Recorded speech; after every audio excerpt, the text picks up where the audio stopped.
Sourdough for Beginners. So I'm just going to quickly mix up the level 2 hydration beginner bread recipe. So this is the recipe that you would make after you've mastered all of the essential processes and after you've got the beginner bread recipe down. You're good. You're feeling great now. You want to start slowly increasing your hydration. So I'm going to mix it and talk and teach as I go. Just as always, in the description of this video, I've linked the beginner bread recipe, the ebook that we have that helps you figure out what all of the essentials are, and all of the other tutorials that you might want or need while you're doing it. So for the level 2 hydration beginner recipe, I'm going to use 200 grams of active sourdough starter. So here's my starter. It's nice and bubbly, but it's a little watery. I fed my starter last night and then my day got away from me. So these starters are past peak. So they peaked up here and they've already fallen. But this just means that I'll get a more flavorful bread because they've fermented further, gotten further into the alcohol process. I've got these jars set up to do 120 grams into the beginner bread recipe. So for my 200 grams of starter, what I'm going to do is take 100 grams each from these two starters. And then after the bread recipe's mixed up, I'll refeed the starters. So if you stick around, we can see that too. So I'm just going to tare my scale to 0 so that it doesn't recognize the bowl. And I'm going to take 100 grams of starter from each of these jars. So the beginner bread recipe, the level 1 hydration, is 120 grams of starter, 680 grams of water, 1,000 grams of flour, and 20 grams of salt. When you want to go to the next step and increase your hydration a little bit, then I just increase the starter from 120 to 200 grams and increase the water from 680 to 700 grams.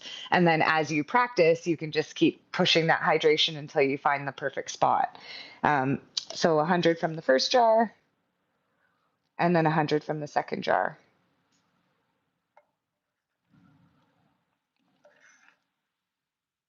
And I always just keep my starters in plastic deli containers. I use metal utensils, as you can see. I don't necessarily buy into having to use wood and glass and no metal and no plastic.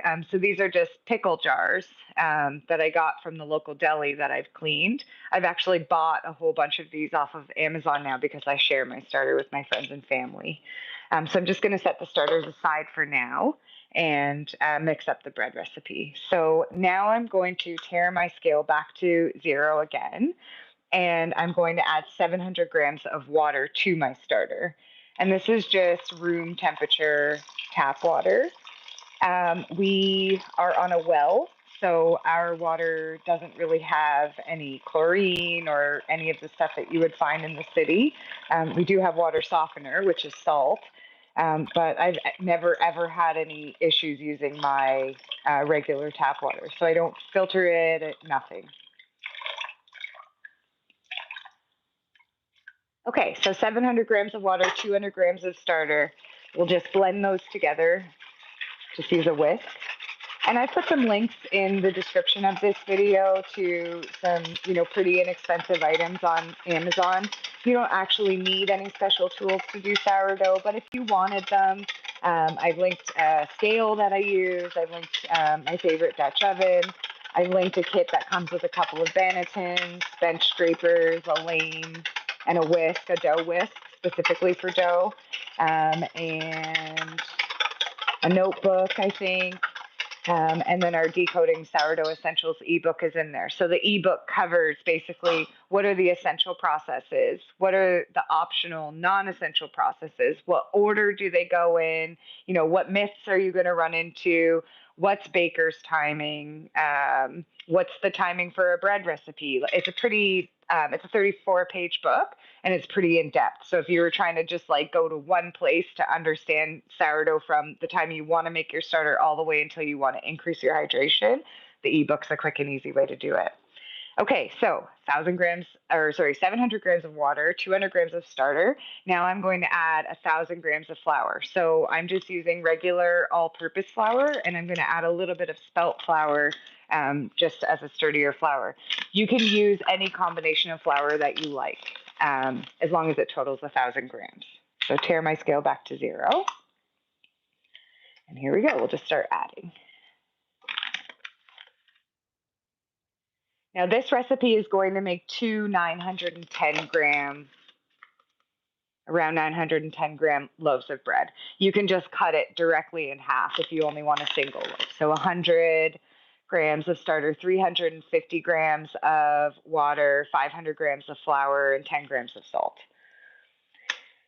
Okay, so I've got about 820 grams of all-purpose, and then I'm just going to top the rest off with this spelt flour. It's a nice, sturdy, ancient grain flour. Adds some health to my loaves. My kids prefer it when I just make all white, but now that we're having a quiet weekend, I'm just going to kind of alternate between healthier and white bread. Okay, so we have 1,000 grams of flour, and now we're going to add 20 grams of salt. I just use regular pink sea salt. Wrong side, this side. So same thing, tare my scale right back to 0, add 20 grams. So the whole purpose of the beginner bread recipe is just to keep things really easy. So we're only using the essential processes. There are things that you can do. You can do this differently. You can do it in a more advanced, drawn out, complicated way. And there is valid reasons to do those things. But my philosophy is that when you're a beginner, keep it simple, only do the processes that you have to do, and then start to add in the more complicated processes. There's a video on my channel called Decoding Essential Processes, and it sort of goes through, these are the things you have to do, and these things like auto-leasing and creating a levain and cold proofing, you can do, and they will improve your bread, but they're not necessarily required. So I'm just going to blend up the flour on top and mix sort of the salt in, and then I'm just going to stir this dough until the water is all absorbed, and then I'll finish it up with my hand. Now, the process for this dough as the day goes on today is that after I get this mixed, I'll let it sit for 30 minutes, and then I'll start doing stretch and fold. So I'll stretch and fold the dough, I'll wait another 30 minutes, and then I'll stretch and fold the dough again, and I usually do 4 stretch and folds.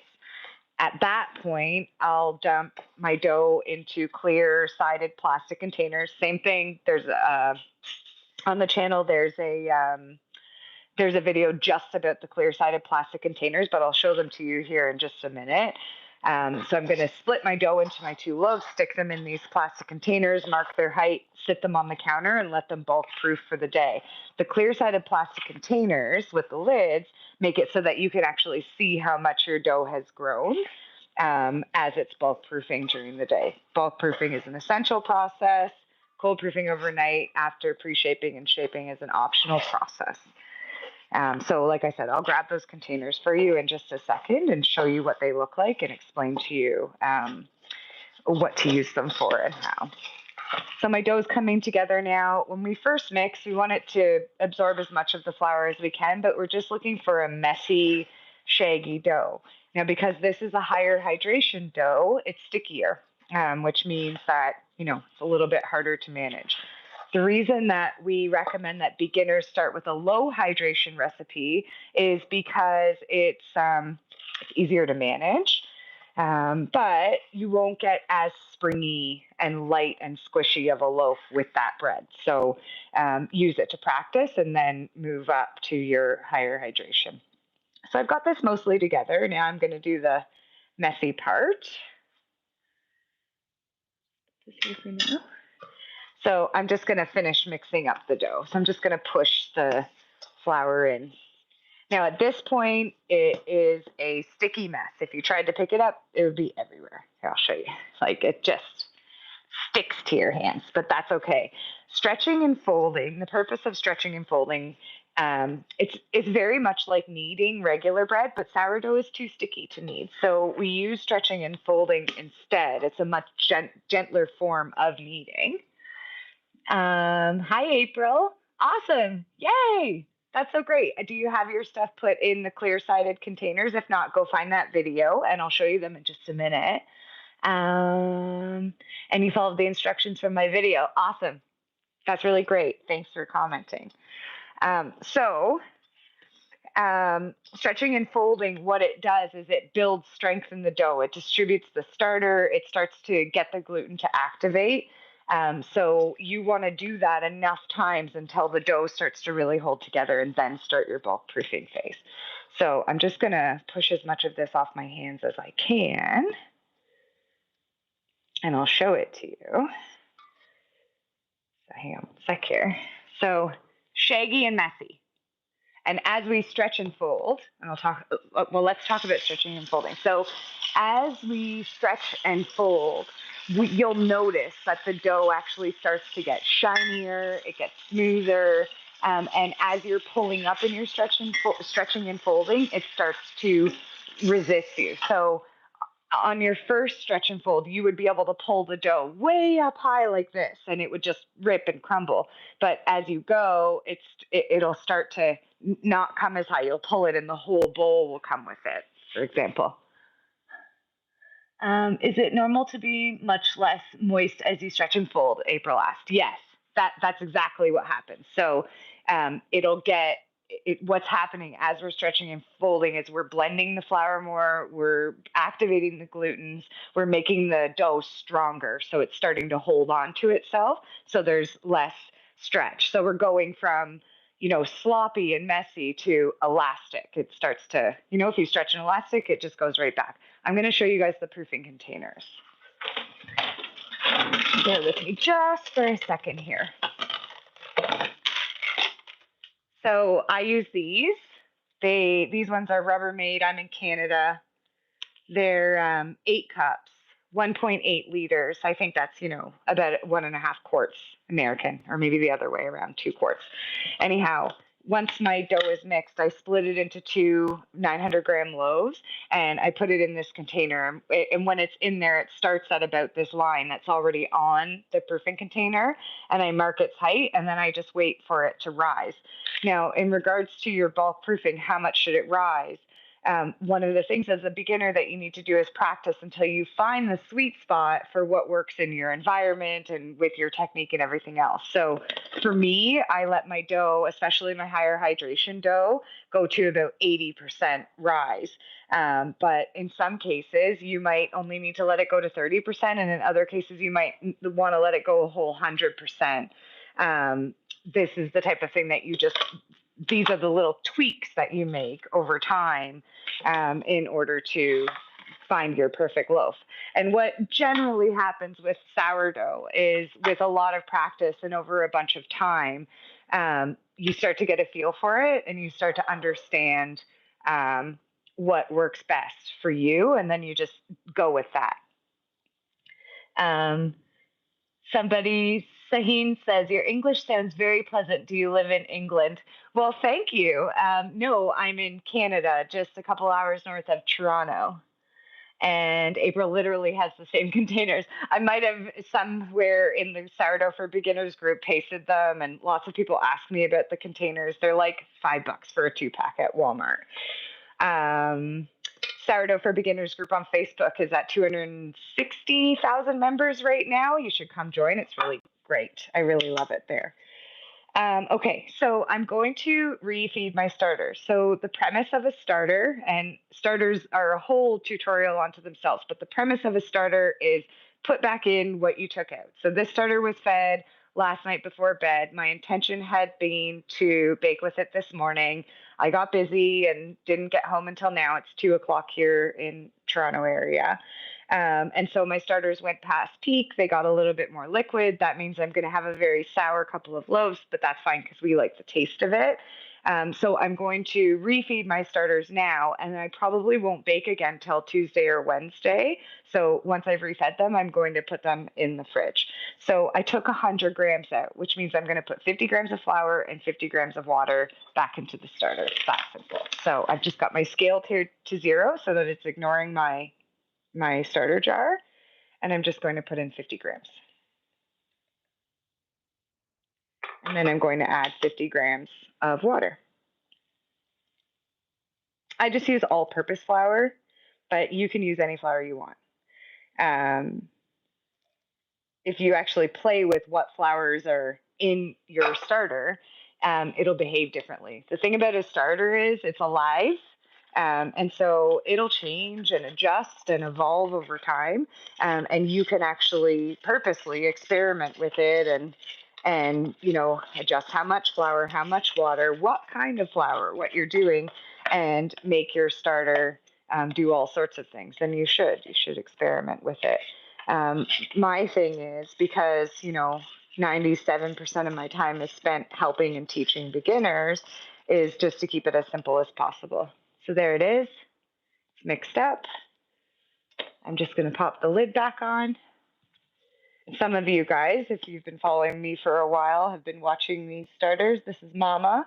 Her name's almost completely gone. I had it in there on bright red marker, but she's just so loved and used so much that she is getting old, I guess you could say.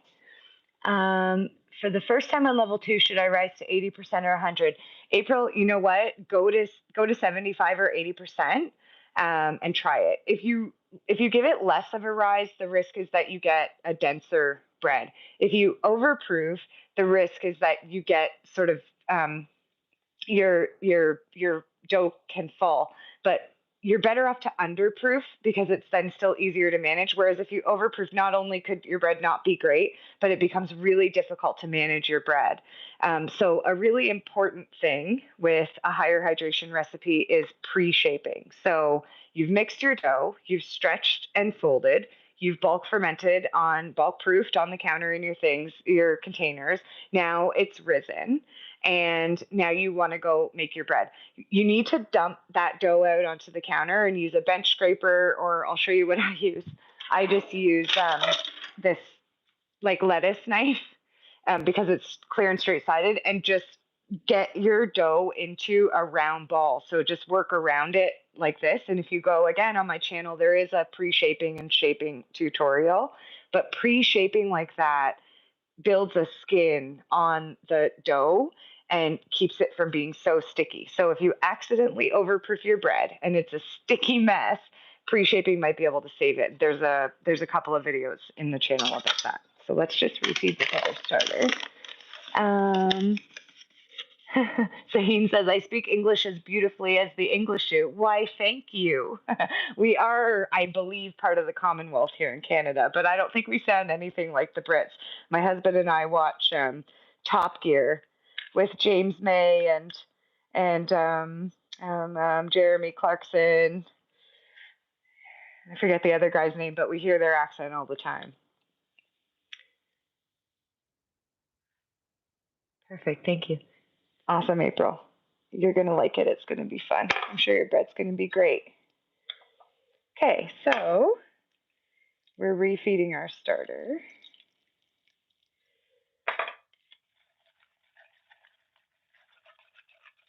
So plastic containers for me, metal knife, and here I am making sourdough. My family doesn't eat any other kind of bread ever.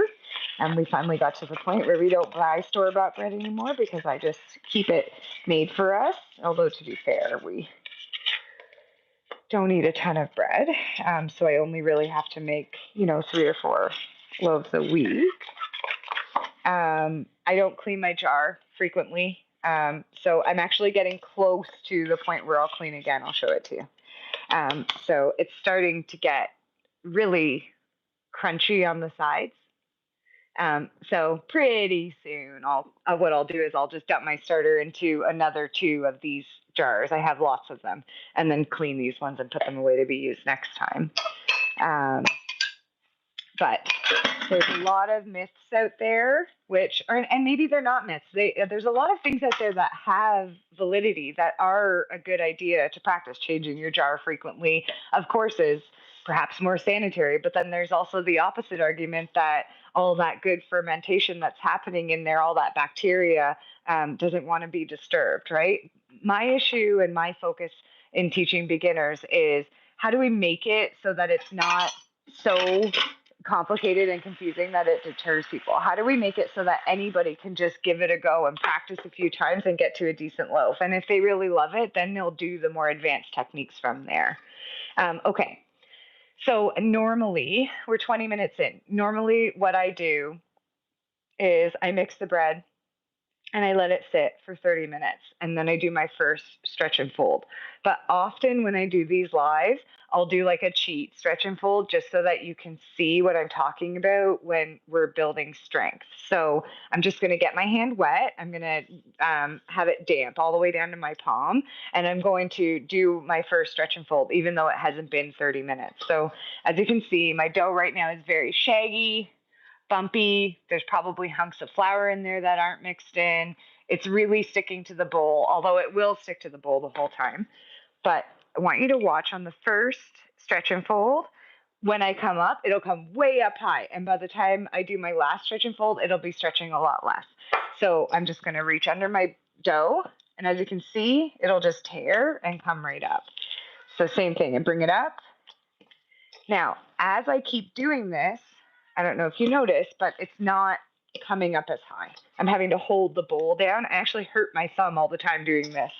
It's funny, my husband and I watch the videos occasionally, and I'm like, oh, that's where my sore thumb came from. But as you can see now, with this stretch and fold, it's coming up way less. So with my first one, I'll just kind of bash the dough around to try and get that last final mix in. But now if you look at the dough, compared to the way it was, there's starting to be some shininess on it. It's still pretty shaggy. It's still not really smooth.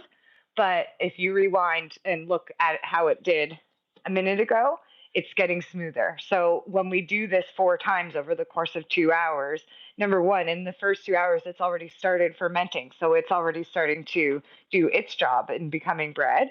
But also, you're helping it to get stronger. So that's the purpose of stretching and folding. So I'm going to sign off in about 1 second here, but I'll just review the basic essentials. So everything else is an optional or advanced step.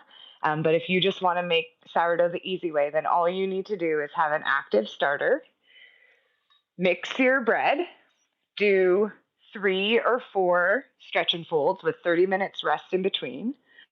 Bulk proof your dough to a rise somewhere between 30 and 100%. Pre-shape your dough, shape your dough into your loaf, put 1 functional score on, and bake it. That's it. You don't have to have a Dutch oven. You know what I mean? You don't have to do any of these things. There are lots of other processes out there, and you can do those things, right? You could shape your bread and then put it in a banneton and cold proof it overnight. You could, instead of just feeding your starter and dumping right out of your starter jar, you could create a levain. You could auto-lace your flour in water for 6, 8, 10, 12 hours before you start mixing it. There's lots of things you can do, and you should learn these things if you want to. But at first, when you're a beginner and you don't really know that much about dough and how it feels and what is happening, the best thing you can do is just get in there and do the basic essential processes until you get a loaf. So I'm going to sign off. Thanks, guys, for coming. And join the group. Consider getting the ebook. It will really help you. And we'll see you again soon. Talk to you later.